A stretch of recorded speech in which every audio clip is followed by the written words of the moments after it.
الحمد لله وحده والصلاة والسلام على من لا نبي بعده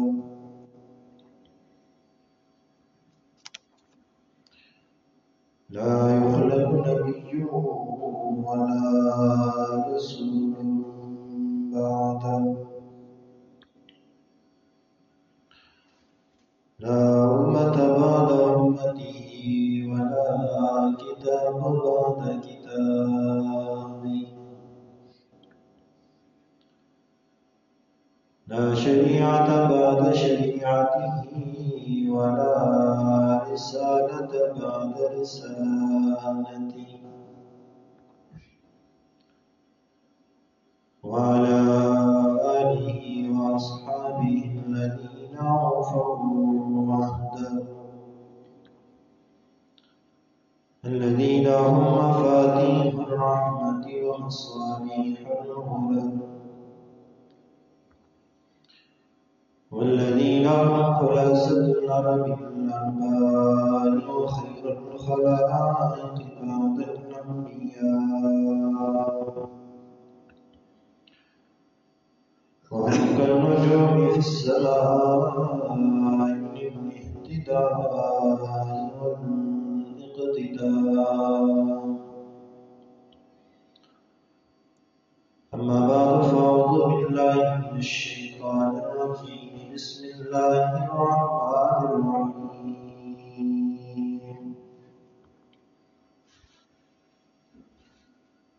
ظهر الفساد في البر والبحر بما كسبت أيدي الناس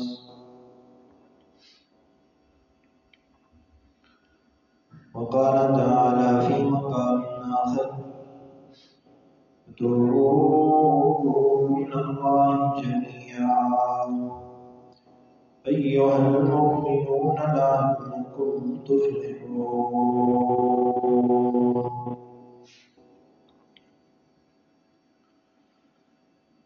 وقال النبي صلى الله عليه وسلم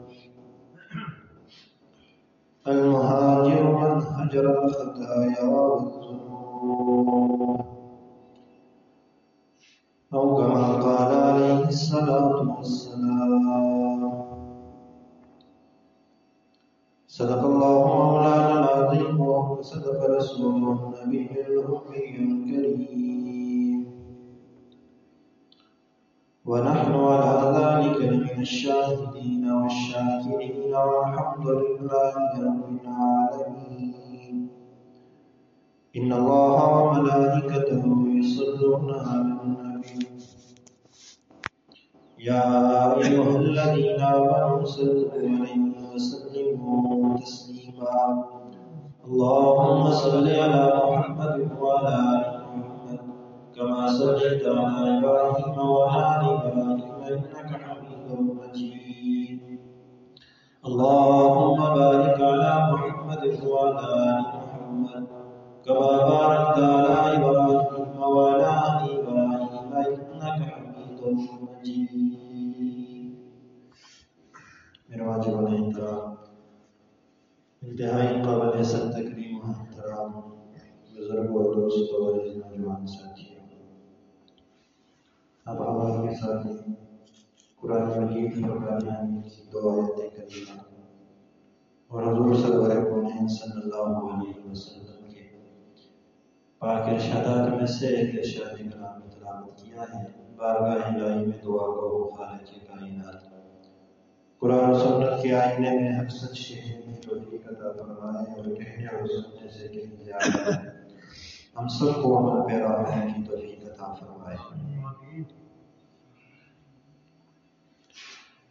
عزیزان گرامی قدر اللہ رب العزت نے فرشتوں کو پیدا فرمایا اور فرشتوں کو سراسر خیر کا مجموعہ بنایا فرشتے کے اندر برائی نہیں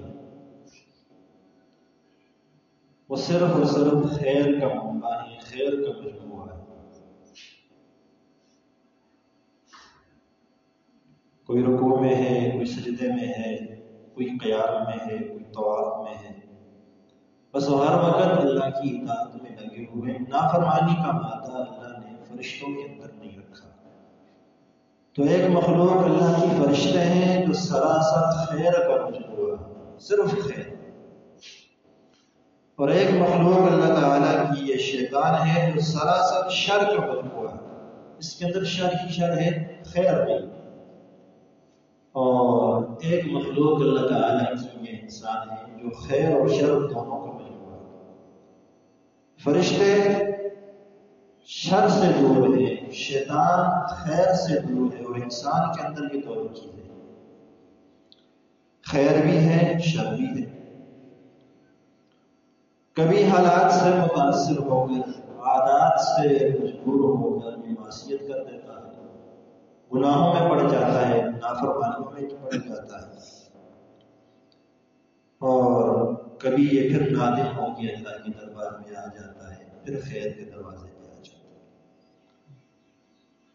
ہے. خیر اور شر دونوں اللہ نے اس انسان کے اندر رکھے ہوئے ہیں. یہ ہم نہیں کہہ سکتے کہ ہم بحیثیت انسان گناہوں سے بالکل پاک، نہیں کہہ سکتے. برائیاں بھی ہوں گی، اچھائیاں بھی ہوں گی، نیکیاں بھی ہوں گی، گناہ بھی ہوں گی. اور گناہوں اور نیکیوں کی تاثیر کیا ہے؟ گناہ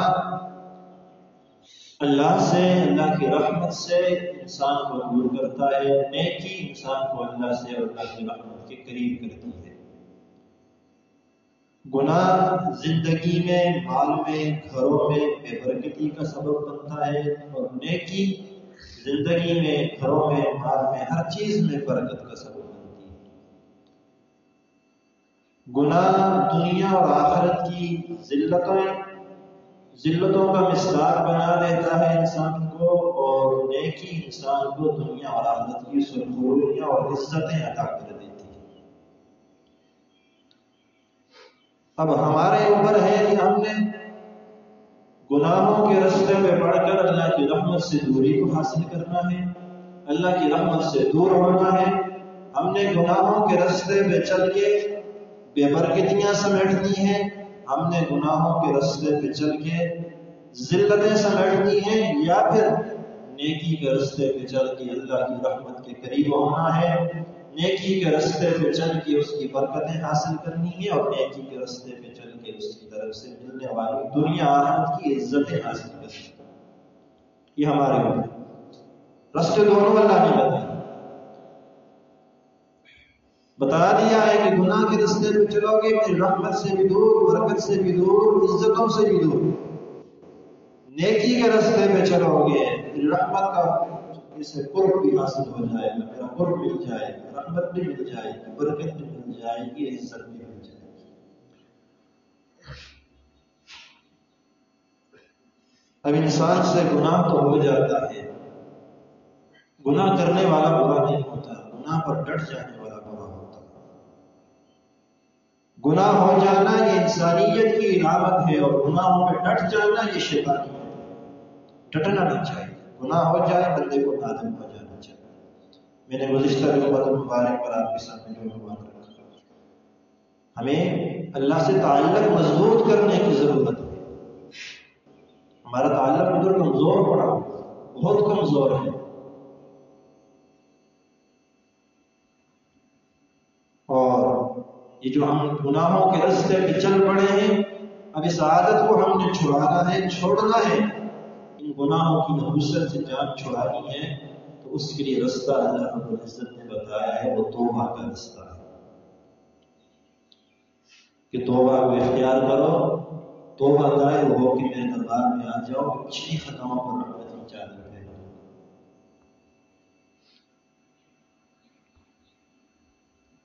اب توبہ ہم کہتے ہیں جی کس چیز پر توبہ کریں؟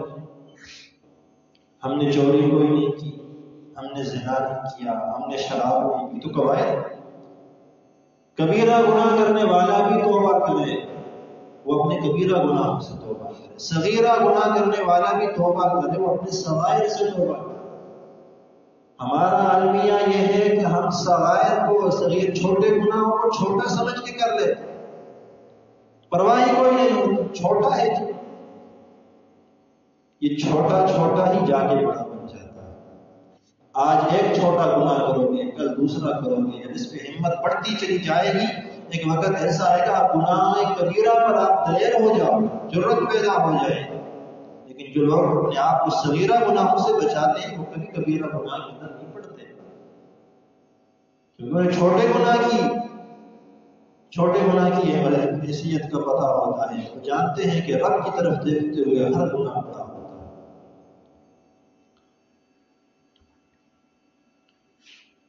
جو بندہ کبیرہ گناہ بھی نہیں کرتا، صغیرہ بھی نہیں کرتا، غافل ہے، گناہ تو نہیں کرتا، کبھی اللہ کی یاد سے غافل ہو جاتا ہے، وہ غفلت سے توبہ کرے۔ کوئی بندہ خیالات میں پڑا ہوا ہوتا ہے، شہوانی نفسانی خیالات آتے رہتے ہیں، وہ اس سے توبہ، ہر ایک عمل سے توبہ کرے۔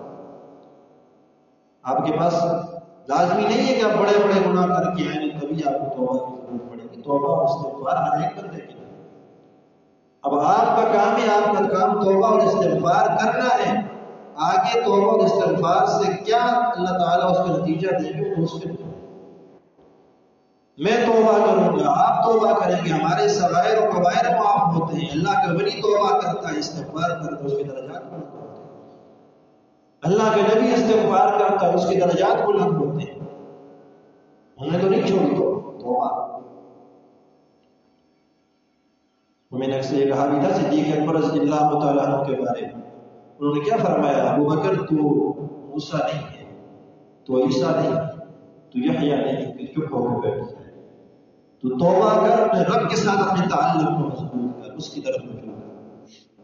ابو بکر صدیق رضی اللہ تعالیٰ عنہ کی شخصیت اپنے آپ سے بات ہے۔ تو عزیزان گرامی قدر،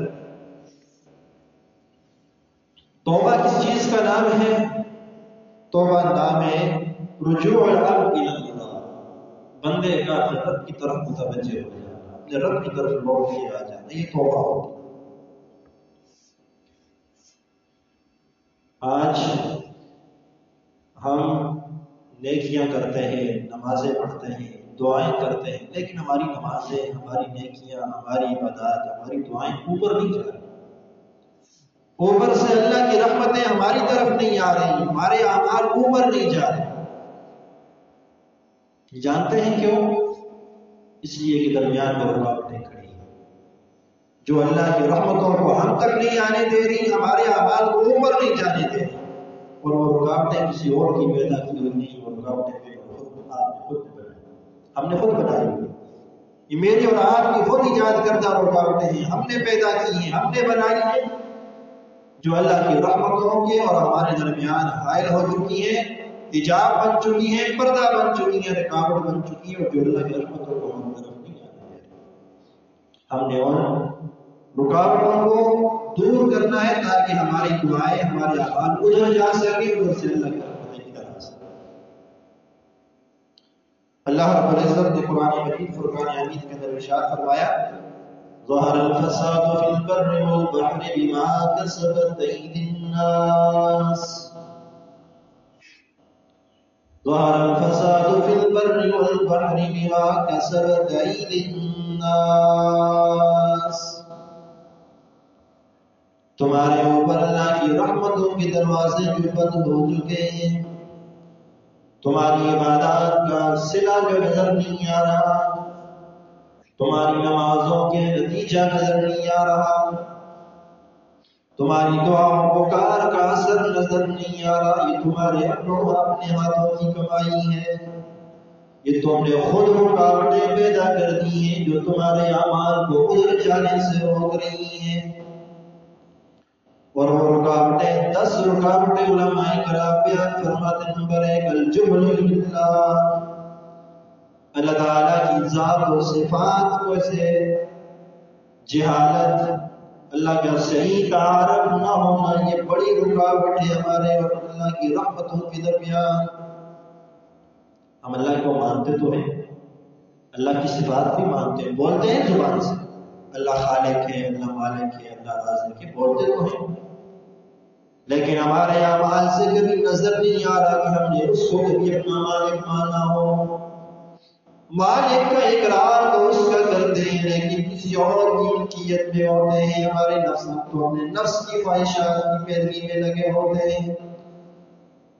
غلام تو اپنے آقا کی اپنے مولا کی نافرمانی نہیں کیا کرتا، ہم اس کو مالک مان کر اس کی نافرمانیاں کرتے ہیں۔ کیسے مانتے ہیں؟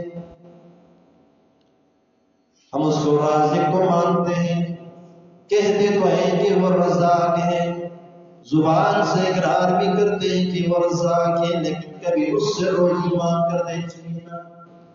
روزی کے لیے دنیا کے در و دیوار پر ٹکرے مارتے ہوئے تو ہم نظر آتے ہیں، رب العالمین کے دربار میں نظر کوئی نہیں آتے۔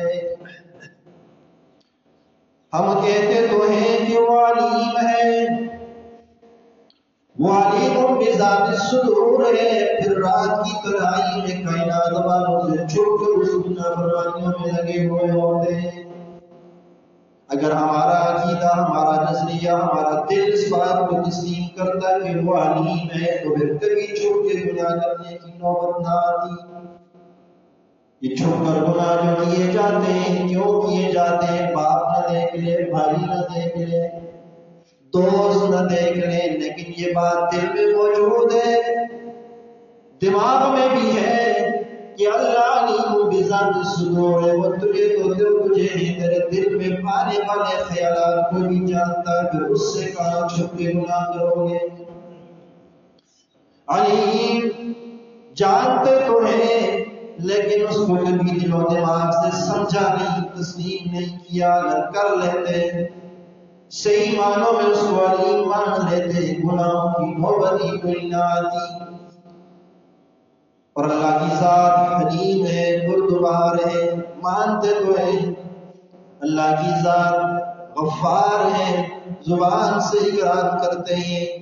اللہ کی ذات ستار ہے، زبان سے اقرار کرتے ہیں، لیکن جب بات کی جاتی ہے اور یہ حسید گناہگار کی آواز نہ دے درتا، ہم تو گناہگار ہیں، ہم کیسے آ جائیں اس کے در میں؟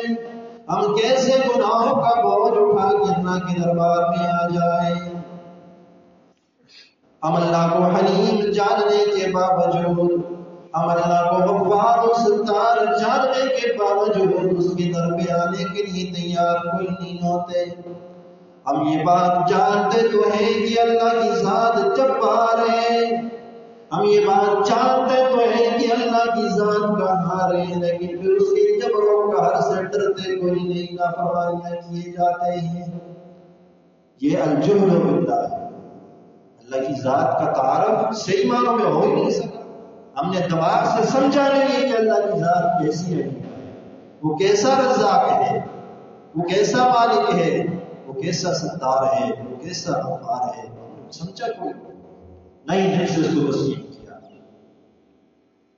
آج یہ جو نا امیدی بنی ہوئی ہے کہ کیسے مانگے اللہ سے، یہ کبھی بھی نہ ہوتی ہے۔ اگر اللہ کی ایسی بات کو حقیقی معنوں میں سمجھ لیتے، حقیقی معنوں میں مان لیتے، پھر یہ صورت نوبت میں پیش نہ آتی۔ بڑے بڑے گناہ لے کے آ جا اس کے در پہ، اس کی رحمت تو ہماری منتظر ہوتی ہے۔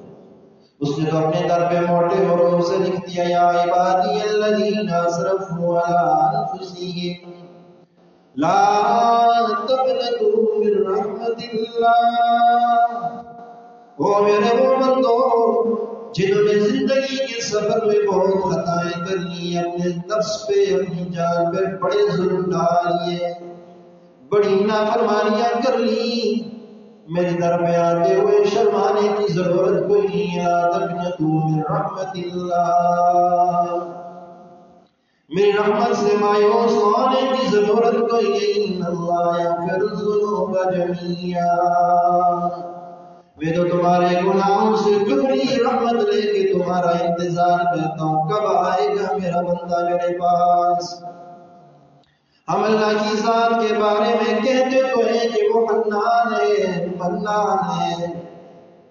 حنان کسے کہتے ہیں؟ جو اپنے در سے کسی کو خالی ہاتھ واپس نہ جانے دے، اور منان اس کو کہتے ہیں جو احسانات کے انبار لگا دے لیکن کبھی تجھے تانا نہ دے۔ ہم اس کو جانتے تو ہیں کہ کہ وہ حنان ہے، وہ کبھی اپنے در پہ آنے والے بندے کو خالی واپس نہیں کرے گا۔ حدیث قدسی رحمت عالم صلی اللہ علیہ وسلم ارشاد فرماتے ہیں کہ میرا رب کہتا ہے کہ جب کوئی بگڑا ہوا گناہگار جس کے کندھوں پہ سال کی نافرمانیاں ہیں، زندگی بھر کی خطائیں، جس نے زندگی میں کبھی ایک بار بھی میرے حضور جھکنا گوارا نہیں کیا، جو کبھی غلطی سے بھی میرے دربار میں آگے نہیں جھکا، لیکن آج جب زندگی کی شام ہو چکی، آنکھوں سے بینائی چلی گئی، کانوں سے سنوائی چلی گئی، ہاتھوں پاؤں میں کبھی داری ہو گئی، کمر بھی جھک گئی، جیب بھی خالی ہو گئی، اولاد بھی دھوکہ چشمی کا مظاہرہ کر گئی، سب چھوڑ گئے، اب یہ ساری کائنات سے کٹ کر یہ وہ بڑا گناہگار جس نے ساری زندگی مجھے کبھی یاد نہیں کیا، لیکن آج زندگی کی شام میں جب یہ ساری کائنات سے کٹ کر میرے دربار میں آ کے آنسو بہاتا ہے، تو میرے محبوب اس کی زندگی کا ایک ایک فرق میرے سامنے کھڑا ہوا ہے، میں جانتا ہوں اس کی خطاؤں کو، میں جانتا ہوں اس کی سرکشیوں کو، میں جانتا ہوں اس کی نافرمانیوں کو، لیکن میرے محبوب آج یہ اب سارے عالم کائنات سے کٹ کر میرے دربار میں آیا ہے، میری رحمت گوارا نہیں کرتی کہ میں اس کو خالی ہاتھ واپس کر دوں۔ ہم اللہ کی ذات کے بارے میں یہ عقیدہ تو رکھتے ہیں، لیکن کبھی تسلیم کیا ہے؟ کبھی دل سے مانا ہے؟ کبھی دماغ خود آئی ہے؟ کبھی اللہ کے دربار ہم نہیں مانتے۔ تو پہلی رکاوٹ اور پہلا حجاب اللہ کا صحیح تعارف نہ ہونا، ہم اس کو ذات سے کبھی مان کر دیکھا ہی نہیں۔ ہمارے ماننے میں کمیاں ہو سکتی ہیں، ہمارے ماننے میں ڈھنگ خراب ہو سکتا ہے، طریقہ نہیں ہے، ہمیں ڈھنگ نہیں آتا ماننے کا، لیکن اس کی رحمت اور اس کی عطاؤں میں کوئی کمی نہیں۔ اور دوسرے نمبر پر جو چیز اللہ اور اس کے بندے کے درمیان رکاوٹ بنی ہوئی ہے، جو اللہ کی رحمتوں کو ادھر نہیں آنے دے رہی، ادھر سے اعمال ادھر نہیں جا رہے، وہ بدعت ہے۔ بدعات ہے اللہ کے نبی صلی اللہ علیہ وسلم کی شریعت نے کیا اس سے اس کو چھوڑا، اپنی خواہشات کے پیچھے چلا۔ یہ مجھے اچھی لگی ہے بات، اس لیے میں یہ کام کروں گا۔ دین کو چھوڑ دیتے ہیں، سنت کو چھوڑ دیتے ہیں، بدعت کو نہیں چھوڑتے۔ اور یہ وہ چیز ہے جس کے بارے میں میرے آقا نے فرمایا من احدث فی امرنا ھذا ما لیس منہ فہو مردود۔ ایک اور روایت وہ رد کے الفاظ، بخاری شریف کی روایت، کہ جو چیز جو دین میں لے کے آیا ہوں اس سے ہٹ کر کوئی چیز اور تم دین میں گھسیڑو گے جو میں نہیں لے کے آیا، وہ مردود ہے، وہ کتنا اچھا ہی کام کیوں نہ ہو، مجھے قبول نہیں، وہ اللہ کو قبول نہیں ہے۔ میں اکثر اس طرح پر آپ کو یہ مثال دیا کرتا ہوں، دیکھیں شریعت نے ایک رکعت میں 2 سجدے رکھے ہیں، شریعت کا حکم ہے، سجدہ کرنا بڑی عبادت ہے، بڑی مقبول عبادت ہے، اور اللہ کے بندہ اللہ کے قریب سب سے زیادہ سجدے کی حالت ہے۔ اور میں کہوں نہیں جی میں ایک رکعت میں 4 سجدے کروں نہیں ہوگی نماز، اور مردود، تو نے 2 سجدے اضافی کی تو پہلے 2 بھی چلے گئے، اب نماز ہی پوری ہوئی۔ کیوں؟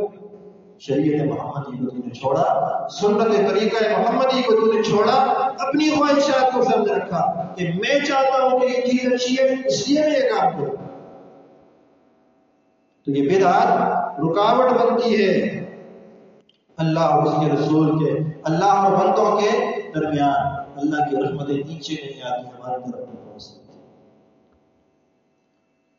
اور اس کے ساتھ ساتھ تیسرے نمبر پر الکبائر الباطنہ، یہ اندر کی کبیرہ گناہ، باطنی کبیرہ گناہ، یہ بھی رکاوٹ ہے، بڑی رکاوٹ ہے اللہ کی رحمت اور بندوں کے درمیان، بڑی رکاوٹ۔ اندر کی گناہ کیا ہے؟ تکبر ہے، حسد ہے، بغض ہے، کینہ ہے، نفاق ہے، یہ اندر کے گناہ ہے، یہ رکاوٹ بنتے ہیں اور یہ بڑی رکاوٹ ہے۔ تکبر کے بارے میں تو فرمایا لا يدخل الجنت من كان في قلبه مثقال ذرة من الكبر، وہ شخص جنت میں داخل ہو ہی نہیں سکتا جس کے دل میں رائی کے دانے کے برابر بھی تکبر ہوگا۔ اور اس تکبر کے ساتھ ہماری گردن میں سریا ہوتا ہے، اکڑ کے چلتے ہیں اور پھر کہتے ہیں کہ اللہ کی رحمتیں نہیں برستی، رکاوٹ تو ہماری اپنی بنائی ہوئی ہے۔ یہ تکبر جس بندے کے اندر ہے وہ کہے کہ مجھ پر اللہ کی رحمتیں برسیں، الکبر و رداء، اللہ فرماتے ہیں میری تکبر تو کبر تو میری چادر ہے، جو مجھ سے میری چادر چھیننے کی کوشش کرتا ہے میں سبحان کرتا ہوں۔ تو یہ اندر کے جو گناہ ہیں، باطنی گناہ، باطنی کبیرہ گناہ، جن میں آپ کے سامنے یہ چیزیں آ جاتی ہیں، حسد، بغض، کینہ، نفاق، تکبر، یہ دل کے گناہ ہیں، بڑے گناہ، یہ رکاوٹ بنتے ہیں کہ ہماری ہم ان چیزوں کو رکھ کر دل میں تکبر رکھ کے، کینہ رکھ کے، بغض رکھ کے، نفاق رکھ کے، حسد رکھ کے پھر اس کے حضور آ کے جھڑتے بھی ہیں، نمازیں بھی پڑھتے ہیں، دعائیں بھی مانگتے ہیں، ادھر نہیں جا رہا، کوئی اثر نظر نہیں آ رہا۔ قرآن کہتا ہے نماز بے حیائی سے روکتی ہے، برائی سے روکتی ہے۔ میں اور آپ نمازیں 5 وقت کی پڑھ بھی لیں پھر بھی ہم گناہوں سے باز نہیں آتے، ہماری نمازوں میں تاثیر اس لیے نہیں ہے، یہ اوپر جا کوئی نہیں رہی، وہیں سے ہمارے منہ پہ مار دی جاتی ہے، اس لیے کہ دل گندے ہیں، دلوں کے اندر تکبر بھرا ہوا ہے، دلوں کے اندر حسد بھرا ہوا، کینہ بھرا ہوا، نفاق بھرا ہوا، اور یہ گندے برتن کے ساتھ پھر ہم عبادت کر رہے ہیں، ناپاک کپڑوں کے ساتھ عبادت کریں وہ قبول نہیں ہوتی، تو پاک دل کے ساتھ عبادت کہاں قبول؟ جس دل کو ہم نے تکبر سے گندا کیا ہو، حسد سے گندا کیا ہو، بغض سے، نفاق سے، کینے سے گندا کیا ہو، اس دل میں کہاں تک کی محبتیں آ سکتی؟ اور چوتھے نمبر پر ظاہری کبیرہ گناہ، ظاہر چوری کرنا ہے، زنا ہے، شراب ہے، جھوٹ ہے۔ آج کل جھوٹ کا سیزن چل رہا ہے، جو آپ کی الیکشن کمپین کے دن ہوتے ہیں اس وقت سے لے کر الیکشن، یہ جھوٹ کا سیزن ہوتا ہے، خوب سیزن، شیطان کی خوب کمائی ہوتی ہے، خوب کمائی۔ نمائندے آئیں گے بڑے سے بڑا جھوٹ بولیں گے، سامنے بیٹھے ہمارے جیسے لوگ وہ اس سے بڑے 10 بندے آئیں گے، 10 کا توڑ ڈال، اور پھر بعد میں کیا دے اس سیاست میں 10 بندوں کے ساتھ جھوٹ بول کے، 10 بندوں کے ساتھ جھوٹا وعدہ کر کے خوش ہو کے کہہ رہے ہوتے کہ میری سیاست، یہ میری سیاست ہے۔ اپنے جھوٹ کو سیاست کا نام دے کر، اپنے جھوٹ کو سیاست کا نام دے دیا جاتا ہے، اور سیاست کو بدنام نہ کرو یار۔ ہم تو اپنی زبان سے اس بات پہ اقرار کر رہے ہیں نا کہ جھوٹ کا نام ہی سیاست ہے۔ اس کو کہا تیرے ساتھ تجھے ووٹ دیں گے، اس کو کہا تیرے ساتھ تجھے دیں گے، 10 آئے 10 کے 10 کو کہا تیرے ساتھ تجھے دیں گے، اور پھر بعد میں خوش ہو کے کہیں گے کہ یہ ہمارے ساتھ سیاست کرتے ہیں، ہم ان کے ساتھ سیاست کرتے ہیں۔ یہ جھوٹ سے زمین کو گندا کر دیا، جھوٹ سے اپنے ضمیر کو گندا کر دیا، اور جھوٹ کی غذائیں عام کر کے پھر ہم تو دیکھتے ہیں کہ اس کی طرف سے رحمتیں برسیں۔ اللہ کے نبی صلی اللہ علیہ وسلم نے فرمایا مومن بزدل ہو سکتا ہے، جھوٹا نہیں ہو سکتا۔ بزدلی مومن سے ہو سکتی ہے، جھوٹ مومن نہیں بول سکتا، لیکن ہم ایک نہیں 100 جھوٹ بولتے ہیں، تباہ۔ اور یہ جو یہ سیزن چل رہا ہے تو پورے ملک میں ہر چپے چپے پہ جھوٹ بولا جا رہا ہے، ویسے تو بولا جاتا ہی جاتا ہے، یہاں پہ اجتماعی جھوٹ ہوتا ہے، اجتماعی جھوٹ کی محفلیں ہوتی ہیں، اجتماعی جھوٹ کی مجالس ہوتی ہیں، اور پھر کھل کے جھوٹ بولا جاتا ہے۔ یہ ظاہری کبیرہ گناہ ہے، ظاہری کبیرہ گناہ۔ حرام کھاؤ، جھوٹ بولو، چوریاں کرو، ڈکیتیاں کرو، سب کچھ کرو، پھر اس کی طرف منتظر ہو جاؤ کہ آپ رحمتیں برسیں، پھر رحمتیں برسیں۔ یہ رکاوٹیں ہماری اپنی بنائی ہوئی ہیں، جھوٹ کی رکاوٹ ہم نے کھڑی کر دی، اب وہ تو بس رحمتیں نہیں آ رہی۔ سود کی رکاوٹ ہم نے کھڑی کر دی ہے، رحمتیں نہیں آ رہی۔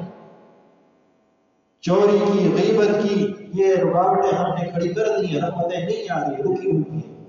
آج یہ رکاوٹیں ختم ہو جائیں، اس سے رحمتیں برسنا شروع ہو جائیں۔ اور 5ویں نمبر پر جو چیز ہے وہ صغیرہ گناہ ہے، چھوٹے گناہ۔ میں شروع میں کہہ کے آگے آپ کے سامنے کہ چھوٹا بڑا اللہ کی طرف دیکھتے ہوئے کوئی گناہ چھوٹا بڑا نہیں ہوتا، اس کی ذات کو دیکھتے ہوئے اس کی چھوٹی سی نافرمانی بھی بہت بڑی نافرمانی۔ اب یہ نہ دیکھیں کہ گناہ کتنا ہے، اب یہ دیکھیں کہ نافرمانی کس کی ہو رہی ہے۔ تو صغیرہ گناہ، جو بندہ صغیرہ گناہوں میں جرأت کرتا ہے، بہادری کے ساتھ کرتا چلا جاتا ہے، بڑھتا چلا جاتا ہے، پھر وہ ایک وقت ایسا آتا ہے کہ اس کو کبیرہ گناہ نہیں کرتا، پھر وہ گناہ کو گناہ سمجھتا کوئی نہیں۔ اس لیے صغیرہ گناہوں سے بھی اپنے آپ کو بچانا، یہ بھی ایک رکاوٹ ہے۔ صغیرہ گناہوں میں اصرار ہو جائے، صغیرہ گناہوں کو چھوٹا سمجھنے لگ جائے بندہ، صغیرہ گناہوں سے بندہ لذت حاصل کرنے لگ جائے کہ خیر چھوٹے چھوٹے تو کوئی مسئلہ تو نہیں، کوئی حرج تو نہیں، یہ کوئی حرج تو نہیں جو ہم بات کہہ دیتے ہیں، یہ بہت بڑی بات ہے۔ تو یہ رکاوٹ ہے بندوں کے اور اللہ کی رحمت کے درمیان۔ یہ 5 رکاوٹیں ہوں گی۔ چھٹی رکاوٹ، چھٹا حجاب وہ شرک، شرک جلی بھی ہے، شرک خفی بھی ہے۔ آپ کہیں گے ہم تو بتوں کو نہیں پوچھتے، آپ کہیں گے ہم تو بتوں کے سامنے سجدہ ریز نہیں ہوتے، ہم سورج کو نہیں پوچھتے، ہم چاند کو نہیں پوچھتے، یہ تو شرک جلی۔ شرک خفی کے تو ہم سارے مبتلا۔ وہ کون سا شرک ہے؟ فرائیت من اتخذ الہہ ہوا، کیا آپ دیکھتے نہیں لوگوں نے اپنی خواہشات کو معبود بنا کے رکھ دیا؟ اپنی خواہشات کی پیروی کرنا، اس کو شرک جلی کہا گیا، شرک خفی کہا گیا، چھوٹا شرک، جس کو ہم شرک سمجھتے نہیں۔ بات کس کی مات؟ سجدہ حق ہے اللہ کا، بت کے سامنے کرو گے شرک جلی ہوگا۔ حق بات حکم ماننا اس کا حق ہے، اس کا حکم مانو، اس کی بات مانو، اس کو چھوڑ کے نفس کی بات مانو، کوئی شرک خفی ہوگا۔ اور ہم کر رہے ہیں، رب کہتا ہے یہ کرو، جھوٹ کو چھوڑ دو، ہم بولتے ہیں اپنے نفس کی مان رہے ہیں۔ میرا رب کہہ رہا ہے حرام کھانا چھوڑ دو، ہم اس کی نہیں مان رہے، نفس کہتا ہے کھاؤ، ہم اس کی مان رہے۔ رب کا حکم ہے غیبت چھوڑ دو، ہمیں تو لذت ملتی ہے نا، نفس کو تسکین ملتی ہے غیبت کرنے سے، ہم اس کی مان رہے۔ کوئی اپنی ساری نافرمانیوں کو اگر اس پہ نظر دوڑائے تو ہم ہر حکم میں جہاں پر اللہ کے حکم کی نافرمانی کر رہے ہیں، وہیں پہ اس کا حکم کیا ہے پرواہ کوئی نہیں ہوتی۔ دل کیا کہتا ہے، نفس کیا کہتا ہے، اس کی پرواہ ہوتی ہے، اسی کی بات مانی جاتی ہے۔ اس شرک کے اندر تو ہم میں سے کوئی بندہ ہی بچا ہوا نہیں، سارے لگے ہوئے ہیں۔ اور یہی تو وہ حجاب اور رکاوٹ ہے جو اللہ کی رحمتوں کو ہم تک نہیں پہنچنے دے رہی۔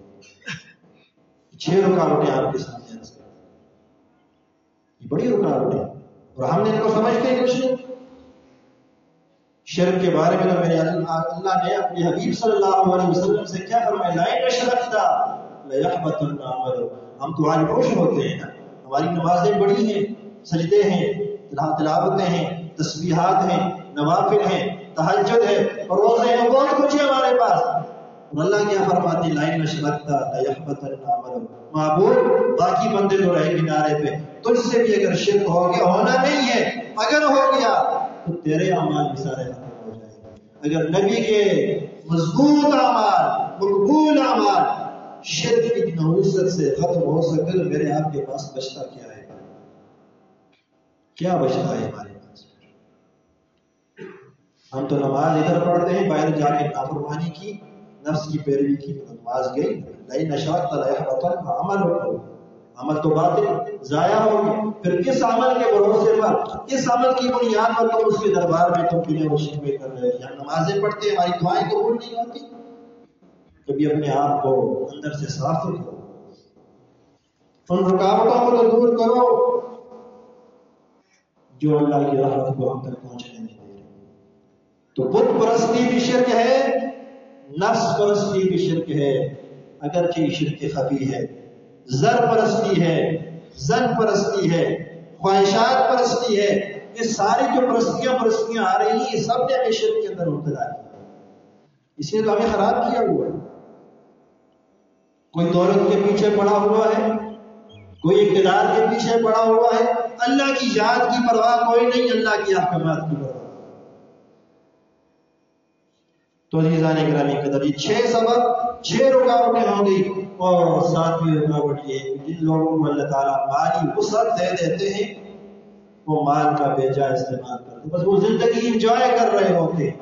گھر گئے، گھر آئے، گھر سے دفتر چلے گئے، دفتر سے واپس آئے، بیوی بچوں کو لے کے شاپنگ پہ چلے گئے، وہاں سے واپس آئے، ہوٹل میں کھانا کھایا, واپس آ کے گھر میں سو گئے. بس یہ زندگی ہے جس کو وہ انجوائے کر رہے ہیں. جو اللہ نے مال و دولت کی فراوانی دی ہوئی ہے اس کو یوں بس گزارا جا رہا ہے. اس میں اس کا شکر نام کی کوئی چیز نہیں ہے, اس کی اطاعت نام کی کوئی چیز نہیں ہے.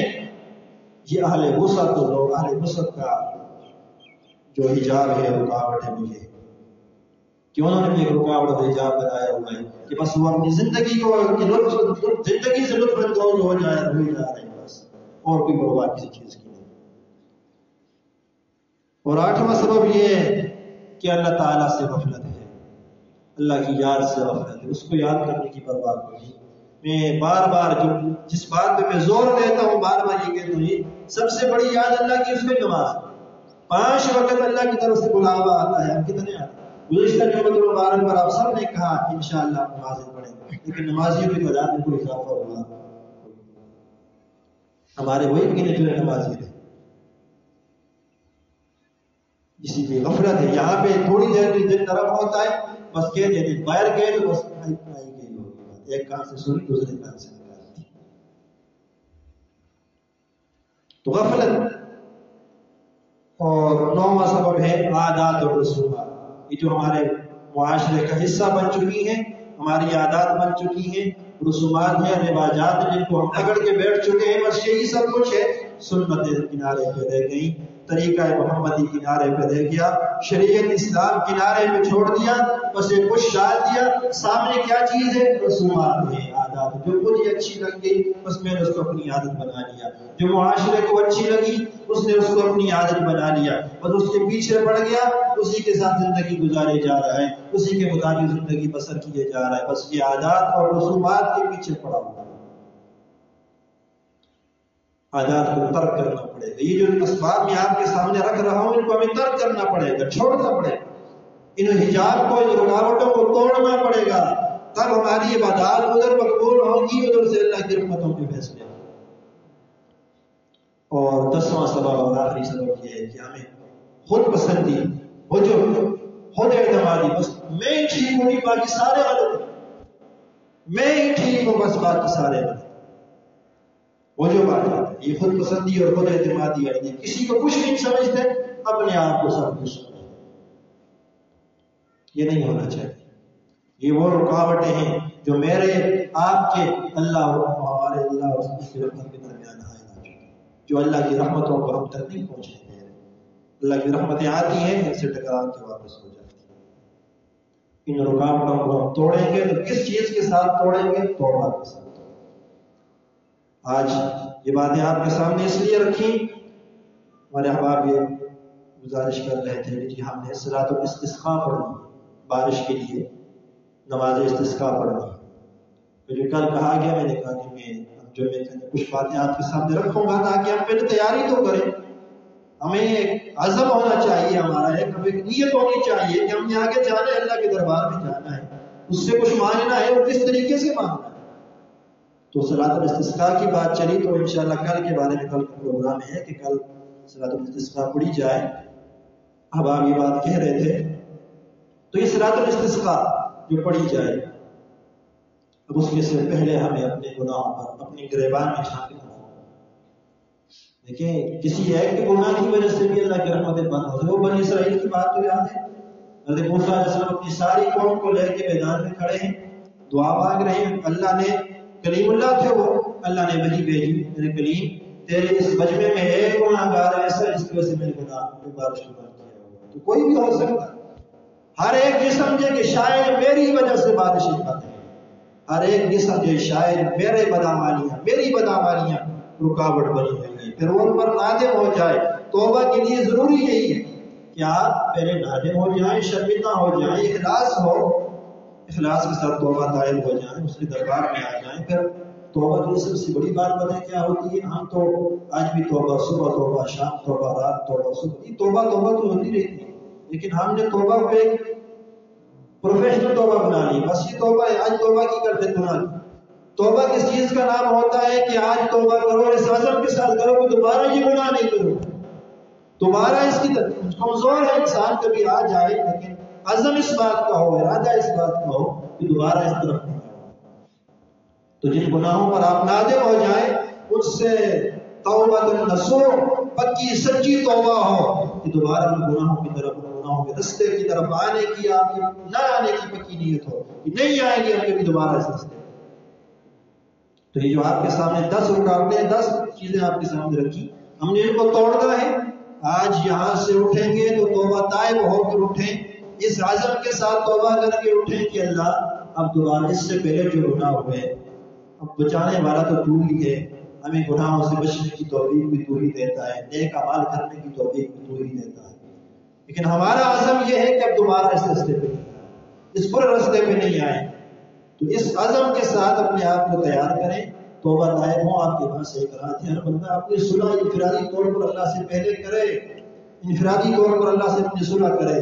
ہر بندہ رات کو روئے کہ اللہ شاید میرے گناہ، ایسا نہ ہو کہ کل اس جگہ پہ جائیں اور میرے گناہوں کی وجہ سے بارش ہوتی ہو، دوبارہ نہ ہو۔ تو اپنے آپ کو تیار رکھیں، اور کل کے بارے میں، کل کی بات جو ہے، کل صلاۃ الاستسقاء پڑھی جائے گی۔ وقت آپ بتا دیں جو وقت آپ کو مناسب لگے، جس وقت آپ سارے جمع ہو سکیں۔ یہ صلاۃ الاستسقاء کے بارے میں یہ ہے کہ اس کو کھلے میدان میں، کسی سزا میں جگہ میں، کھلے میدان میں پڑھی جائے۔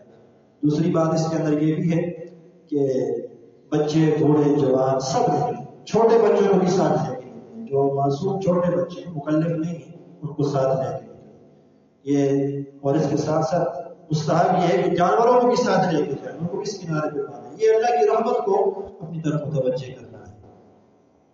تو وقت آپ بتا دیں، صبح 7، 8 بجے، 9 بجے، جو آپ کو مناسب لگے اس وقت پھر آپ سارے جمع ہو جائیں عیدگاہ کے میدان میں، بچے بھی ہوں، بوڑھے بھی ہوں، جوان، سب کے ساتھ، کوئی نہ رہے گھروں میں، سب نکلیں۔ کتنے بجے ہو جائے جو آپ کو مناسب ہے، 7 اور 8 بجے رکھتے ہیں یا 9 بجے رکھتے ہیں، جو آپ جس وقت آپ آسان کر سکتے ہیں، چارج یا اشراق کے وقت بھی مناسب ہے۔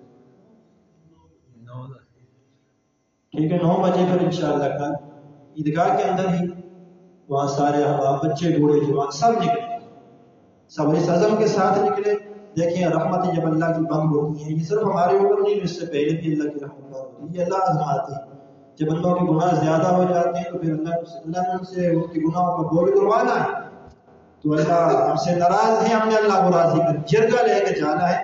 بچے، بوڑھے، جوان سب جائیں گے، اور اس عزم کے ساتھ جائیں کہ جو گناہ اس سے پہلے ہوئے وہ آئیں گے، ان گناہوں کی طرف، ان گناہوں کے راستے سے نہیں گزریں گے، اور یہ عزم ہو کہ اس کی نافرمانی نہیں ہو۔ جب اس کی نافرمانیاں ہوتی ہیں پھر وہ ناراض ہوتے، اس کو آج راضی کیا کل پھر ناراض کر دیا، آج راضی کیا کل پھر ناراض کر دیا۔ یہ ڈرامہ بازی ہے، بس راضی کر دیں، اللہ کو راضی کرنے کے لیے ہم نے جانا ہے۔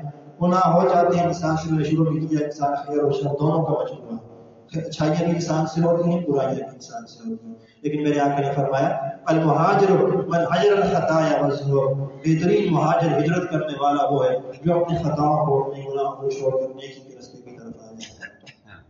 اور ایک اور روایت میں التائب من الذنب کمن لا ذنب له، گناہوں سے توبہ کرنے والا ایسا ہے جیسے اس نے گناہ کوئی کیا ہی نہیں۔